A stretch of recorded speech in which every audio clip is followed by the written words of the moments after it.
Today we're going to talk about an important inner game topic, which is handling grief and loss in your life, particularly the death of somebody that you really care about, death of a loved one, family member, or a friend. So I had lost a friend recently, somebody who I'd consider somebody who I'd consider just an amazing person, and somebody I consider myself close enough to. It's kind of weird because he was somebody in the internet space. I don't know, the coaching space. Somebody that I was friends with, who also coached and helped mentor other men. Um, and yeah, it's just he had an impact on a lot of people, and him and I were friends. We only hung out really. We've met in person. We didn't. It's not like we hung out every day. It's just that we got to grow kind of close through our phone conversations and our interactions and some of our live streams and stuff like that. And he's just gone too soon due to brain cancer. And I just thought I would do a video about it. Not so much about him, but just so much about more about handling grief and handling loss, because some people don't handle it very well, and it can really stop your life up. It can really hinder you from moving forward with your life when you're stuck in a grief cycle due to the loss of somebody else. And so this is kind of a big deal. And I don't know if it's talked about enough. I'm not really sure people do a good job talking about it. And I'm not so sure I'll do a good job talking about it, but hopefully I can offer you some wisdom here, because as many of you know who have coached with me and who are in my community and who follow my other channel, all right? Apex Mindset is the other channel where we deal with a lot of dating issues and stuff over there. So it's mostly dealing with the sexual marketplace and dating stuff, and coaching men in that space. But those of you guys who know me from there know I have a military background, right? And so due to the nature of my military job and my background in having had quite a few deployments compared to most people nowadays, I've lost a lot of friends. I've lost friends in combat. I've lost more friends outside of combat due to the unfortunate reality that a lot of veterans fall into drug use and kill themselves that way, or I might have already just banned my. I don't know why. I'll get to that in a second. Or falling into, we'll say, unaliving themselves. Now, back to that. Like, I don't understand why we can't have an open conversation about these things. I've been told, or my understanding is that the algorithms will destroy your video and channel. It will not promote you if you say bad words that start with an S, that would indicate self-selecting or unaliving yourself.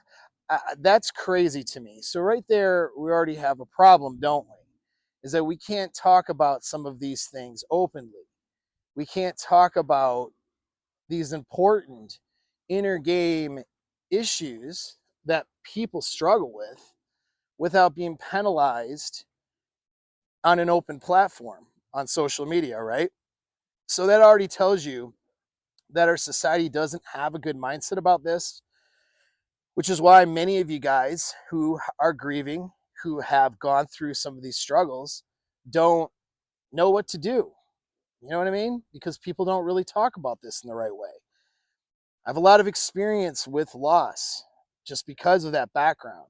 I mean, there was one year I lost 8 people that year. This is not deployed.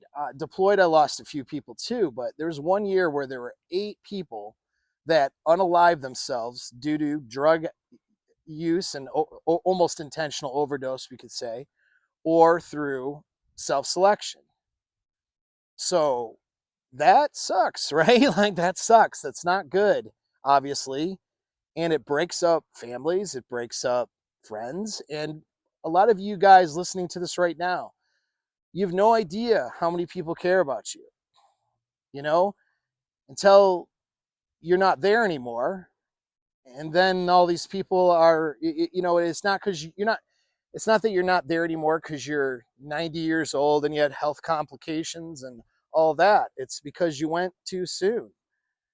People, they feel you leave the people who are alive with a lot of senses of guilt, senses of sadness, senses of loss, so that's, I guess, a message to any of you who are thinking about doing something stupid, right?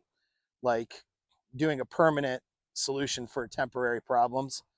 A lot of my military guys have done that. I've have close friends who've done that. And it's not good, man. Well, that wasn't the case of my friend. I'll put his name's Thor, whatever, you know. Like, and I'll put actually a link to his book, because any proceeds to that will go to his family. So I think that's good. So and it's a good book too. So I'll put the link there, his Amazon book, if you want to support that family. If you don't know who I'm talking about, then you can look into it that way. You can check out his book and his bio, and and go from there. So many of you, though, because you probably came to this video because you already follow me through something else, because it's kind of a new channel. You probably don't know who he is, but well, now you can have an introduction through his book. He was really a great individual, a very unique person, but a wonderful person, like incredible human being. And he's gone too soon. He had brain cancer and it just took his life. And we knew this was happening. We knew it was coming, but it's never good when it happens. It's not like and you're never really be prepared for it, even when it does happen. But anyways, I'm rambling now at this point. Let me get to the reasons for the video here, which is how to handle this shit when it happens. What do you do, right? um in some ways I don't have any answers for you. I know it sounds stupid because I'm doing a video on it where I'm going to give you some answers, but you have to find, and I guess that goes to the first thing, is you have to figure it out and I'm going to help you figure this out for yourself. This is one of those things where you have to figure it out for yourself. No one's going to figure it out for you. No one's going to tell you how to properly grieve, and that you follow that direction and that's the right way. You know what I mean? I'm going to give you some guidance and some tips here, but you have to figure out for yourself how to move through the grief cycle and 5 stages of grief, and get to accepting the reality, which is that this person that you cared about is no longer here anymore, at least not here in this plane of existence. And that goes to your beliefs now. You believe in a higher power, you believe we go someplace else when you die. I think that can be helpful. Many of you guys don't, and that's okay too, right? I mean, it's up to you what you want to believe. I'm not here to tell you what to believe, but I do know this: you have to get to a point of acceptance so you can move on and forward with your life. Whether you believe in a higher power, or whether you believe your soul goes someplace, or whether you don't, you have to get to a place of acceptance so you can move forward. That's a non-negotiable. All right. So but that's a big thing that will stop people up. So the thing about that is getting to acceptance is a function of your brain. So we say inner game, but what is that? That's self-awareness. That's your mindset, your conscious mind, and then everything that's going on below your conscious mind, your subconscious and your habits and your instincts. Okay, all those things combined together. You have neurological reactions based on neurochemicals in your brain that associate feelings with events, and you have to get to a point where you can accept loss so that your brain doesn't react in a traumatic way when you think of people that you've lost or someone that you've cared about that is no longer with us, right? So that's the brain part. And a lot of people prevent themselves from getting there because they hold on to grief, and they make that grief a part of their identity. So if there's any direction I'm going to give you like 4 tips, right? Because that's the YouTube thing to do, is give 4 cool tips for those short attention span social media brain folks out there who can't have to have a list of things. It's got to be over quickly. Anyways, don't worry. I'll get to the 4 tips. All right, for you guys who are a little bit on the slow side, but for the rest of us, look, there's some preliminary stuff here, okay? And that preliminary thing is that you can't make the loss a part of your identity. A lot of people do that, and I don't think that's a good idea. I don't think it leads to good mental health outcomes. I don't think it leads to moving on and having a great life for yourself. You know, if you have a purpose here, whatever, you got to find what that purpose is, but you have some reason that you need to find that you're here, right? And so, in searching for that purpose and trying to make your dent in the universe before it's your time to go, you got to move forward and chase that excellence. And you can't do that if you're wrapped up in grief and that becomes a part of your identity. A lot of people will do this, especially if they really traumatic scenarios where they lose a spouse or they lose a child. Okay, you see that with that, and it's this almost like a fear, like if I don't have hang on to grief, then I'm, you know, letting this person die all over again. It's almost like I'm letting the person's memory die if I don't have this traumatic, you know, way of thinking anytime I in this traumatic effect in my life. You know, if I move to accepting that this person passed away, that I'm somehow not honoring his memory. And don't do that. All right, so don't, because that's my first tip. Okay, is don't do that, because it doesn't help you, and it certainly doesn't help the deceased, and it doesn't help his memory. You can honor somebody's memory and honor who a person was, while at the same time accepting the loss, finding maybe some meaning in that loss, and applying that meaning to your own life and to your own way. That's a bit more productive and better for you. And if this person, whoever they are, this person cared about you, they would want you to do that. I know when I go, and I'm sure when you go, you're not hoping that the people you've left behind on this earth who are still alive, that they're hung up on you and that they can't move on. I hope you're not the kind of person who would want other people you cared about to destroy their own life because of losing you, right? Like, that would be crazy. So don't be that. Don't think that way when you lose somebody else. That person wouldn't want you to think that way. They want you to accept their loss. You're not honoring their memory by being all fucked up about it. Seriously. So that's the preliminary stuff, getting that out of the way. It doesn't do, and some people are like perpetually victimized by loss and they make that a part of their identity and who they are. That's dangerous, because now you're really lowering the quality of your life and your mental health. And I suggest, if that is something you've been doing, you seek some help out, either a very qualified coach or a therapist that deals with trauma and loss, because doing that is not really good, not productive. All right. So now moving on to 4 things. Okay. So when you lose somebody, here's 4 things, 4 tips to help you get through it. Actually, one more thing before we get to the 4 things. My bad. Almost forgot. So I do have something for you, a gift. It's a gift to anybody who's in my community. Unfortunately, my community, you know, for the ladies, my community is a men's community, so I don't have a ladies community yet. Okay, but the guys community, you're welcome to join that. It's free. It's on School, the platform School. All right. talk about inner game related issues, and we talk about relationship related issues, but I'm not trying to just plug my stuff. I'm giving you something away. So if you go to the classroom section, you'll find a free course on there on handling a breakup.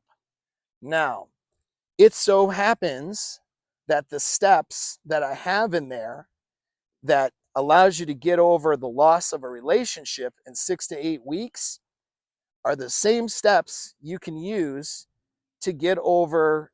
When I say get over, I mean to get to acceptance of the loss of a friend or loved one, to them passing away. All right.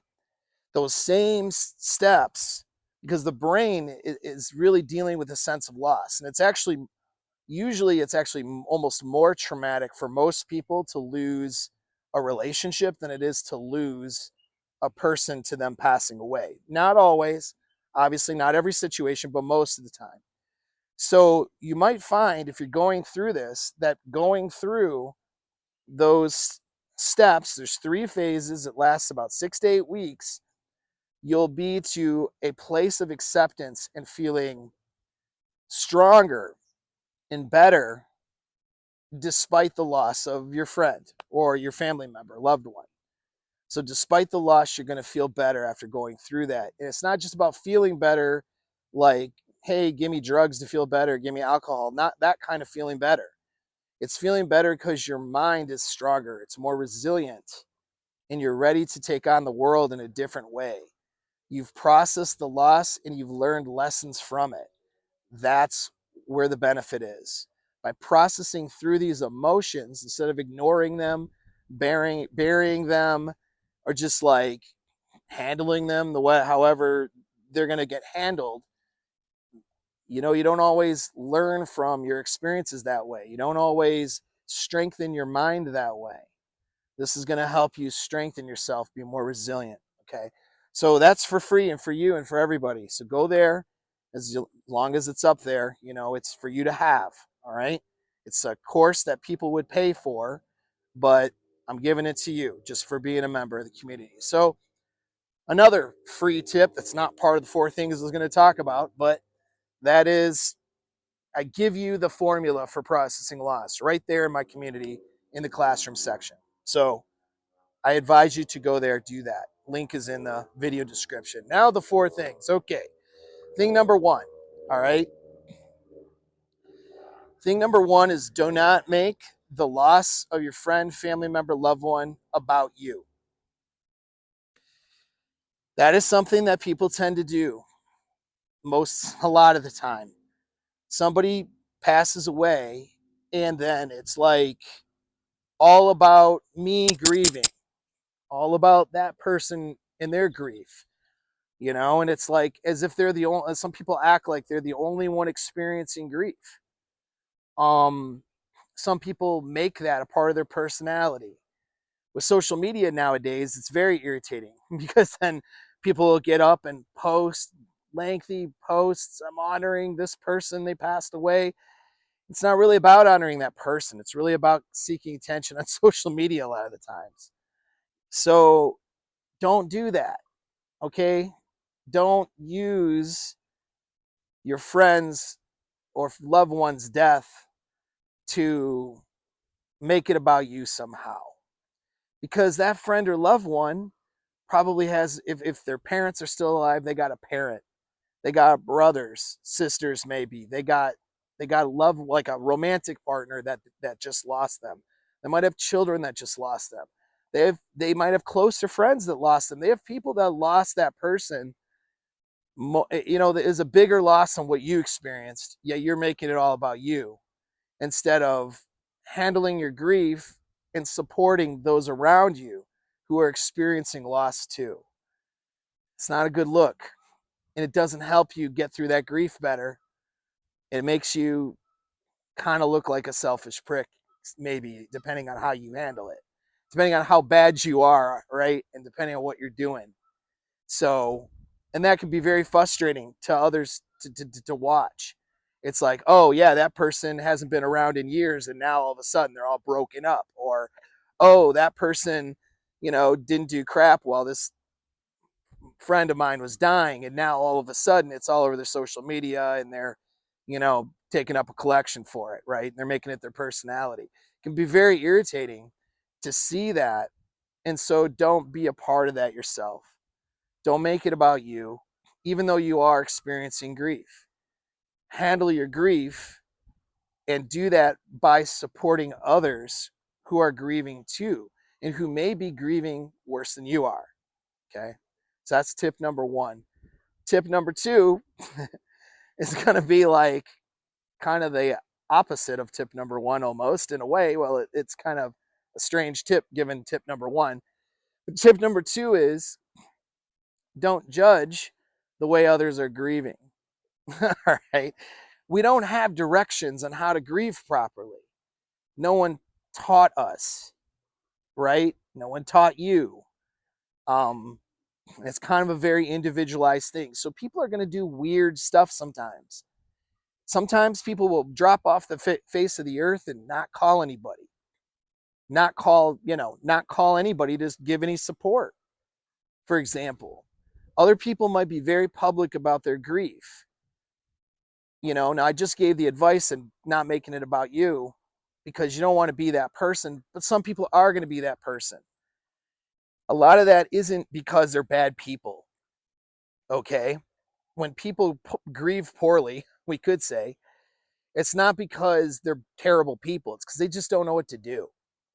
And they're experiencing feeling lost too. And they don't know what to do. They don't know how to handle it. They don't know what's appropriate, what isn't. And so don't judge them too harshly. It can be annoying when people are grieving in a way that doesn't match how you grieve. And, it can create conflict. It can create frustration. It can make it harder to deal with. And have a bit of grace there. Just remind yourself that these people that are around you that might not be behaving the way that you would behave may not even be behaving the right way, right? These people are handling it as best as they can, probably, because they don't have any direction or training on how to grieve either, right? So that's tip number two, is show a little bit of grace for others. Don't judge them too harshly for how they're handling the circumstance, even if it's you would handle it way differently. So tip number three is something you could start right now, even if you haven't experienced a loss recently. If you have, and you've made a mistake, well, it's going to be kind of a wash. So save that one for tip four. But anyways, tip three, okay, is more something you need to start doing right now. And that's living your life without regrets. What that means is you need to talk to people that are close to you. You need to reach out to friends that you haven't talked to in a while. I'm guilty of this, by the way. I need to do this month myself. You need to reach out to people that you care about. You need to make connections with others. You need to make sure you do right by others. You don't leave things hanging with somebody, not for too long, right? Because the reality is you don't know when that person is gonna be gone. And sometimes you might have a conflict or some issue and it's stupid, and the person's your friend and you care about them, or it's a family member, you care about that person, and you go, well, I'm just going to deal with it. I'll let it cool off. I'll deal with it later. And then that turns into a couple months. And then it's like, well, that person wronged me though, but they really need to apologize. And, I'm just not going to talk to them until they apologize. It's up to them to call me. And then that drags on for a year and then another year. Then you forget about it. Next thing you know, it's 5 years, a decade, 20 years later. Ask some of your older people that are in your life, grandparents, parents. It happens. You lose touch because of something stupid and you haven't talked to someone 10, 15 years, somebody you cared about, somebody you grew up with, right? Maybe a family member. Next thing you know, they're gone. You're seeing a Facebook status update and that person's no longer alive anymore. Or you get some word from a friend of a friend or family member, whatever. And now you're going to a funeral with somebody you haven't seen in forever. You left unfinished business. You haven't talked to this person. It's not going to help your grieving process. It's going to make things a lot harder for you. All right? So you got to live life like relentlessly and where you have no regrets. When I say no regrets, it doesn't mean, oh, I don't give a fuck about anything. Not that. That guy's an idiot. Don't be like him, right?